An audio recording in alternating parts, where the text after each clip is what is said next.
sudah bicara tentang dosa besar, siapa yang mengatakan dosa besar itu bukan karangan para ulama lagi, bukan para guru, bukan para ustaz. Tetapi begitu sudah bicara tentang dosa besar, itu Allah sendiri dan Rasulnya yang telah mengatakan itu. Ya, dosa-dosa besar. Contoh seperti zina misalnya. Jelas di dalam Al-Quran kan, Allah sendiri itu yang memerintahkan supaya jangan kamu lakukan, mendekatinya pun jangan. Nah, apabila sampai dilakukan, maka yang disebut dosa-dosa besar ini bisa timbul apa? Timbul laknat. Itu bahayanya dosa-dosa besar. Beda dengan dosa-dosa kecil. Kita salah cakap, kita lupa dan lain sebagainya. Nah, ini jadi para ulama, para guru-guru, para ustadz itu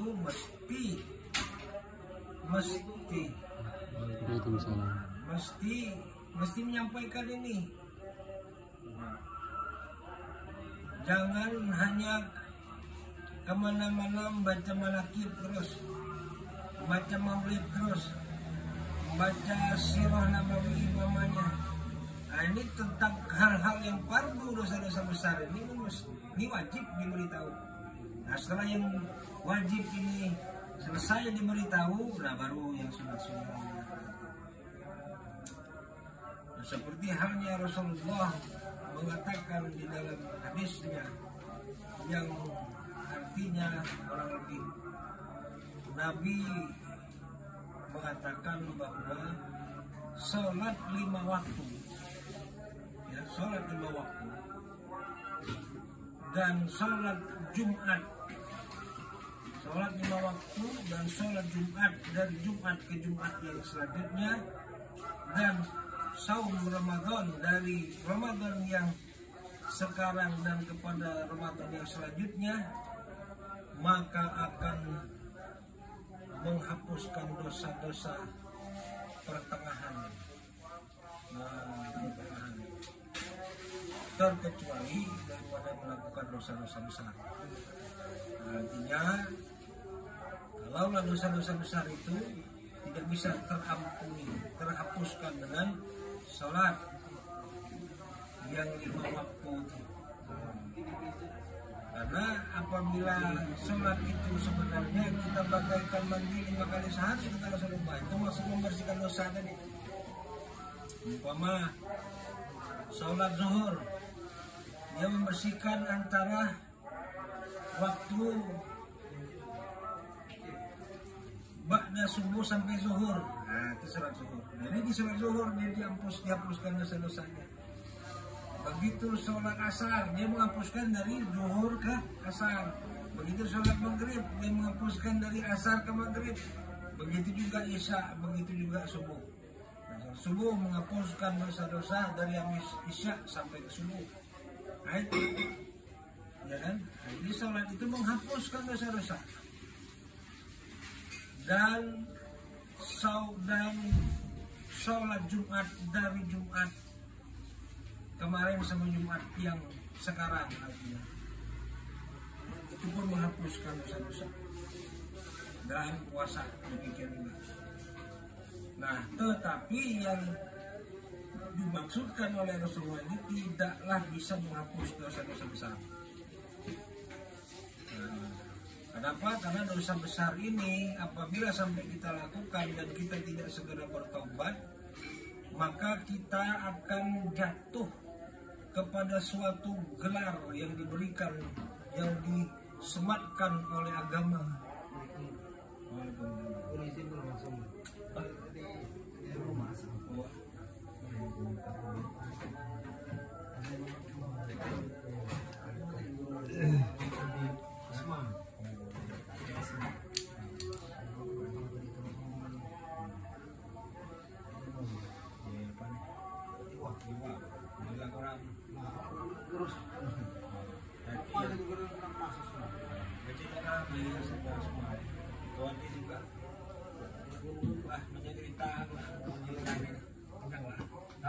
bro. Langsung. Gitu ya. Assalamualaikum. Waalaikumsalam warahmatullahi. Ya, kabilah. Kabilah. Tapi nang tahu sebenarnya man. Plastik. Mana ikut? Apa tadi? Nah, dosa-dosa besar itu, maka apabila kita tidak segera bertaubat, maka di dalam agama kita ada jumhur para ulama itu sudah sepakat, ya, maka disebut kita apabila melakukan dosa besar tidak bertaubat, kita disebut orang fasik. Jadi kalau mendengar istilah fasik ini mungkin tidak aneh bagi kita, karena seperti kalimat-kalimat takbir yang dibacakan, kalimat takbir yang dibacakan di takbir dikala bertakbir di saat lebaran itu, Allah Akbar Kabiru. Nah, di situ ujungnya berisi tentang penuturan kepada siapa, ya kan, walau karihal munafikun, walau karihal fasikun, ya kan, walau karihal kafirun. Nah itu, jadi istilah fasik ini bukan istilah yang baru, tetapi hampir setiap tahun, setiap saat dibacakan terus. Nah, fasik ini adalah bagi orang-orang Islam yang ingkar, tidak mau mengerjakan, yang tidak mau mengerjakan perintah Allah, dalam arti misalnya malas-malasan, ya, orang Islam misal. Jadi perintah sholat ini wajib, tetapi begitu bagi orang yang diperintahkan sholat ini dia malas-malasan, tapi dia menyadari, wah ya, jadi sholat ini wajib, tapi saya ini agak berat masih melakukannya karena banyak kerjaan ini. Tapi dia masih menyadari bahwa sholat itu wajib. Nah ini fasik namanya. Tetapi apabila orangnya, ada kategori satu lagi, ada orang yang dia diperintahkan sholat, tetapi dia mengingkarinya dengan mengatakan bahwa sholat ini bagi saya tidak penting dan tidak perlu, apalagi diwajibkan. Bagi saya yang penting adalah saya bisa berbuat baik kepada semua orang. Nah, sholat itu penting. Nah ini kalau bagi orang yang mengetikatkan demikian terhadap perintah Allah tadi, maka dia bukan fasik. Ini Islam ya, dia bukan fasik, tapi dia jatuh kepada golongan kafir.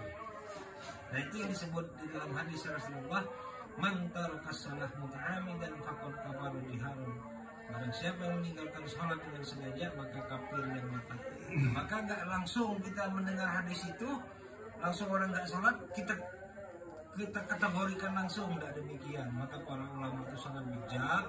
Maka dilihatnya dulu tadi bagaimana yang masih muda-muda malas-malas, itu dia golongannya fasik. Namun orang-orang fasik di dalam Al-Quran juga sudah diancam oleh Allah. Allah tidak ridho kepada orang-orang fasik ini. Ini sama juga, apalagi kafir.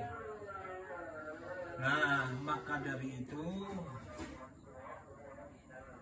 sekali lagi bahwa dosa-dosa besar ini tidak bisa dihapus dengan ketiga macam amalan, sholat, sholat Jumat, sholat 5 waktu, sholat Jumat, dan puasa Ramadan, apalagi puasa sunat. Maka apakah dia itu dosa besar itu?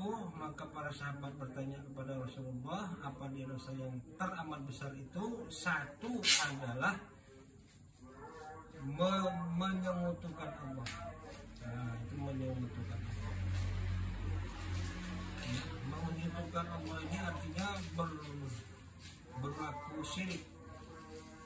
Ya, nah ini panjang lagi, luas lagi, ini berlaku syirik ini Ya, sementara syirik ini dibagi kepada dua bagian, dua perkara.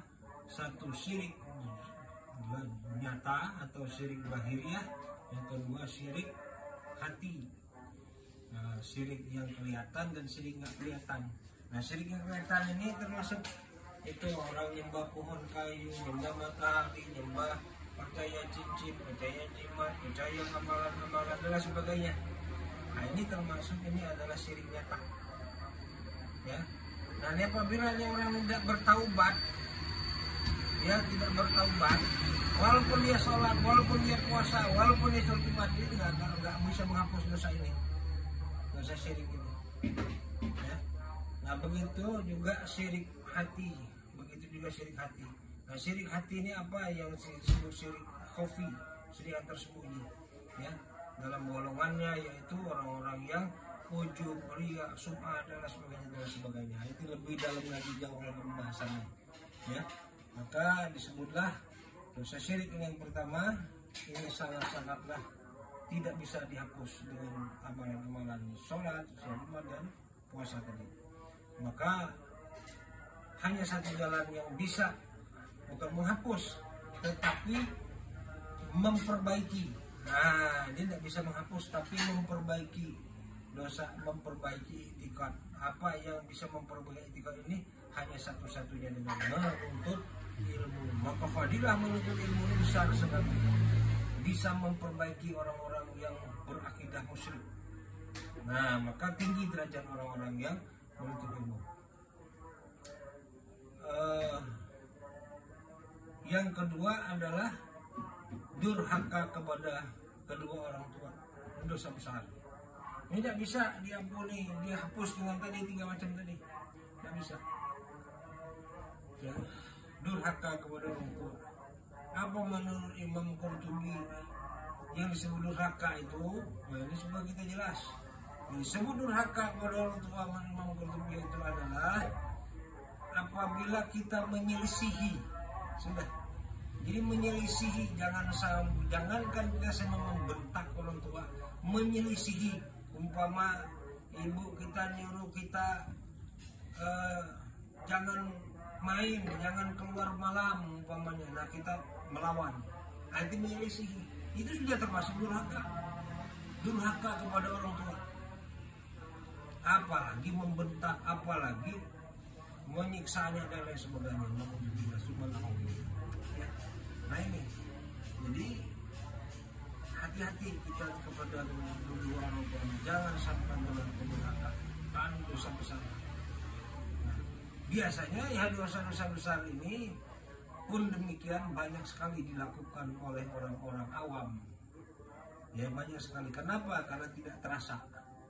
Nah, tidak terasa dilakukan. Kenapa tidak terasa? Sebab inilah bagian-bagian daripada tipu daya setan. Nah, yang ketiga adalah orang-orang yang bersaksi palsu. Nah, saksi palsu ini maksudnya orang-orang yang munafik. Nah, yang munafik itu dosa besar. Ya. Jadi apabila dipercayai dia mengingkari, ya kan? Apabila